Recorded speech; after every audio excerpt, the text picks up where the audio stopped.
now to where I'm not doing it for the money. I'm not doing it for fame anymore. That kind of dream of making it big is not really on the front of my mind anymore. But I love to just get up. Really, my favorite is doing acoustic shows. I do a lot of acoustic shows, and I would say that I play somewhere around four to six shows a month. Some of those will be with a full band, and the bulk of them will be by myself. And I just love to play what comes to me and take requests from the crowd. And I like to play songs that not a lot of other artists play. They were hits. They were good. I do a lot, mostly covers.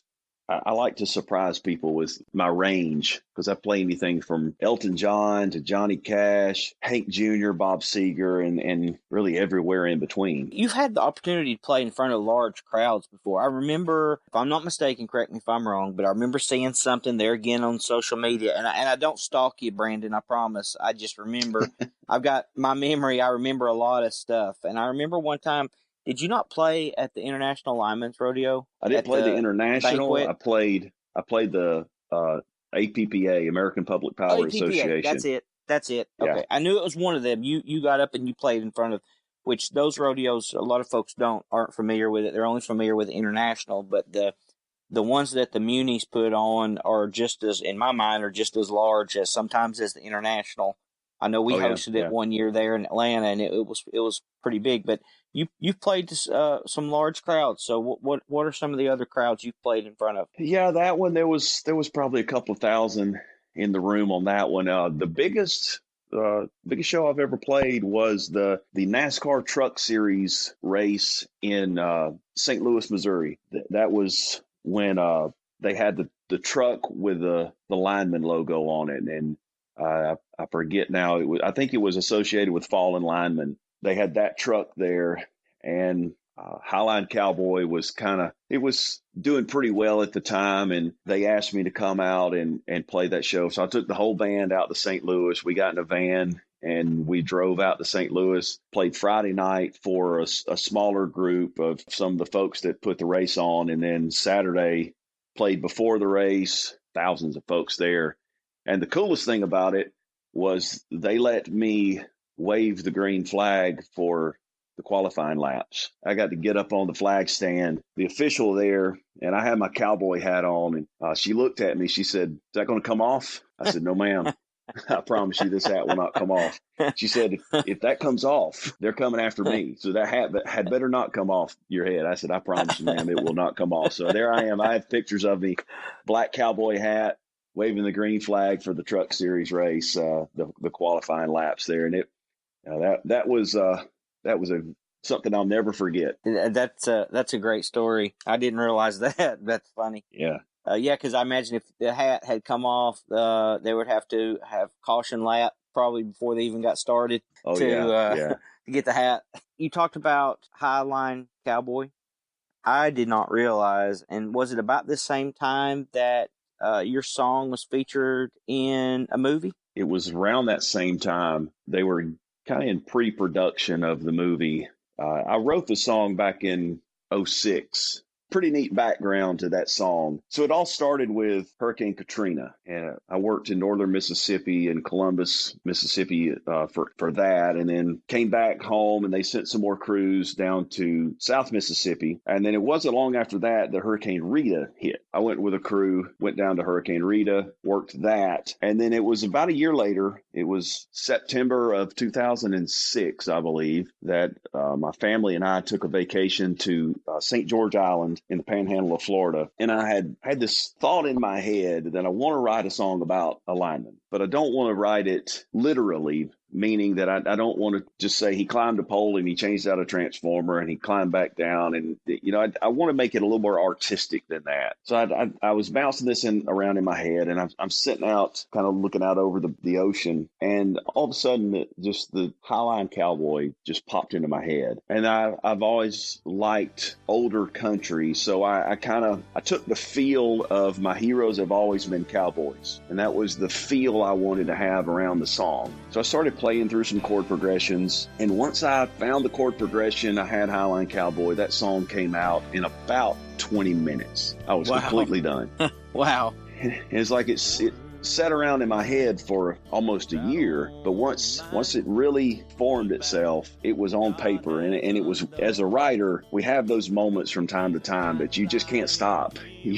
You just got to keep going because it's coming out, and you just write and write and write, and it all forms together. And then a few little edits here and there and corrections and make it rhyme and flow, and then bam, the song was there. And it literally 20 minutes, and I was done, and I was shaking. Went back in with my family. I said, all right, you got to hear this, because I think this is something. And I played it, and everybody was just kind of mouths open looking at me like, wow, that's good. You just wrote that?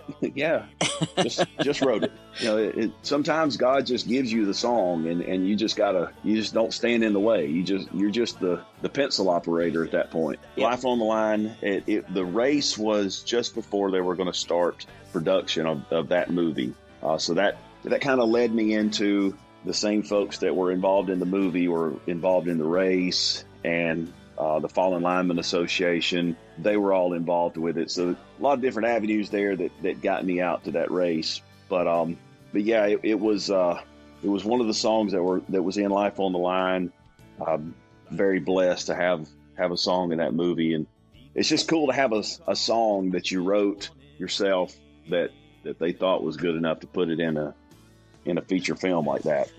You said earlier, you were talking about your music career, and you're like, I'll never be famous. And I know you were talking about your music career. I'll never be successful. Or, in my mind, just talking to you just for the last 25 minutes, you are successful. It's funny, you don't give yourself credit enough. You worked yourself up from a truck operator for a contractor up to a utility through the apprentice program. And now you're, director of safety and training at a large company in Georgia that does training for the utilities, not only in Georgia, but you come to Florida too as well, right? Yeah, we do. We have 17 municipalities in Florida, plus the U.S. Virgin Islands. We've been doing their safety and training for a year and a half now. After Hurricane Maria, they lost a lineman during that storm, and they decided that they needed more training. They needed to get serious about safety. So they actually reached out to us, was able to work things out with them. So I have to go down to the Virgin Islands from time to time and do safety meetings, which is, you can imagine that's just torture to have to go down there and do that. It's torture. It's terrible. Yeah. And very soon I'd like to get you and John on. I've sent John a couple of notes, but he ignores me. So maybe when he hears I'll talk to him for you. Yeah, I'd like for you two to come on and I want to talk about that a little bit, about the Caribbean and what you guys see down there and everything. But so impressive, like I was saying, you got a song, you started playing music 20 years ago. Are you 40? You 40 yet? I'm 43. 43? Yes. You started playing music 22 years ago or so. You got a song in a movie.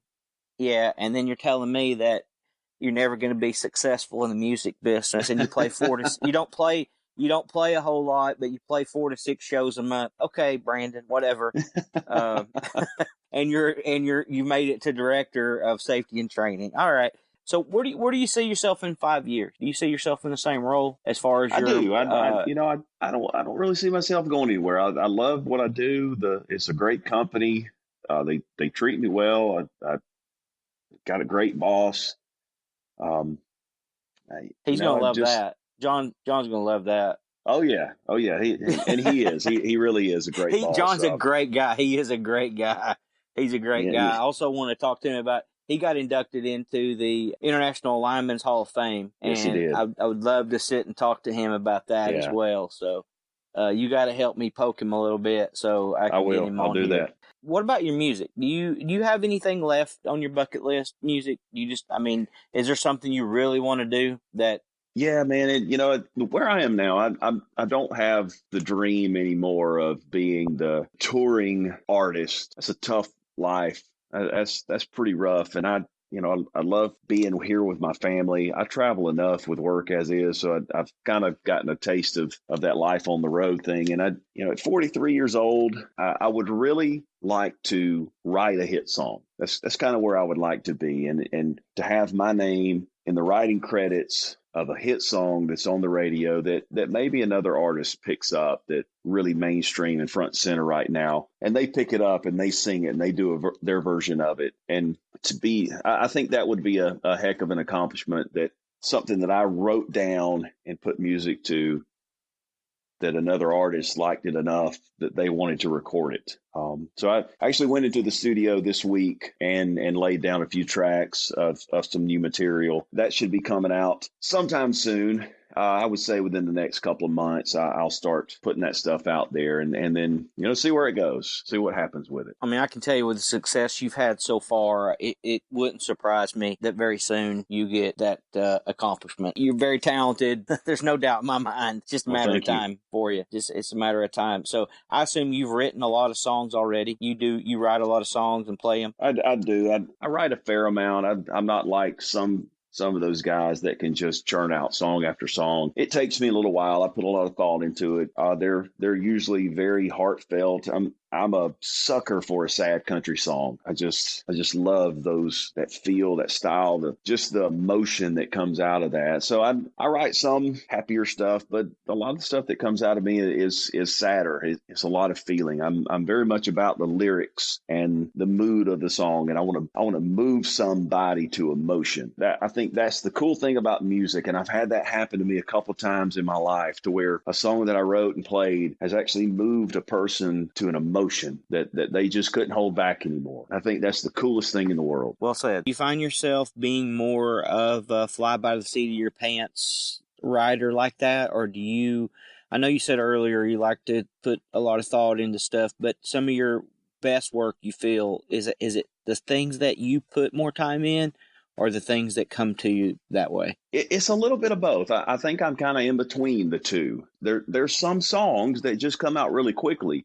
And then there's other songs there's one in particular that I just laid down a couple tracks for. It's called "The Whiskey Don't Taste Good Anymore," and that song has probably taken me 5 years to write. I had that line, and I wrote 5 different versions of the song, complete versions, and all of them were trash. And finally, the 6th time out, it kind of came together. But it's a story. It's about a guy that wants to give up alcohol, and it's cost him everything, and he's ready to give it up. And then that's the hook of the song. The whiskey just don't taste good anymore, so I want to give it up. Kind of the story of him doing that. And that's not a personal song. Most of the stuff I write is personal. This is one of those times I've branched out and wrote it about an imaginary person. Is that song online? Because it seems like I've seen, when we first started talking about doing this, I looked online and I saw something about that one. Yeah, there's a couple of just very raw, recorded with an iPhone recordings out there, but I'm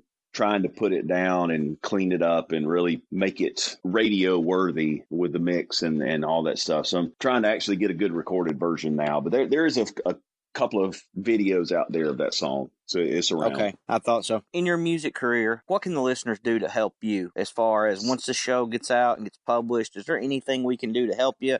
Is there music out there that we can download, or how can we give you some exposure? Absolutely, man. Just write me a check. That's all I need. Just write a check and send. No, hey, no, as long as you don't cash it, I'll send you one today. Just cash it. Write it.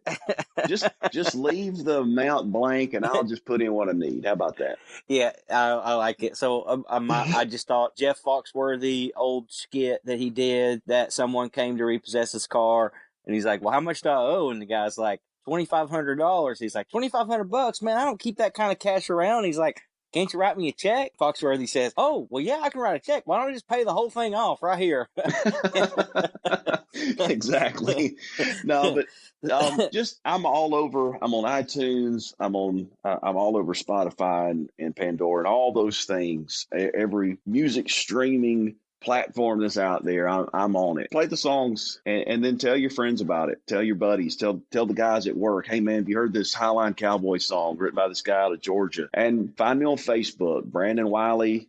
That's my personal page. Brandon Wiley Music is my music page. Find me on both. I don't just do music on the music page and only personal stuff. I mix them up. So I'll be glad to be friends with you on both of them. But the more the more people can hear the song, the more it gets out there. I get calls from time to time, especially when storms come in. I was up in Myrtle Beach a few months ago for Dorian, and then last year when Florence hit North Carolina, I was in New Bern, and I was working that storm. One of the guys there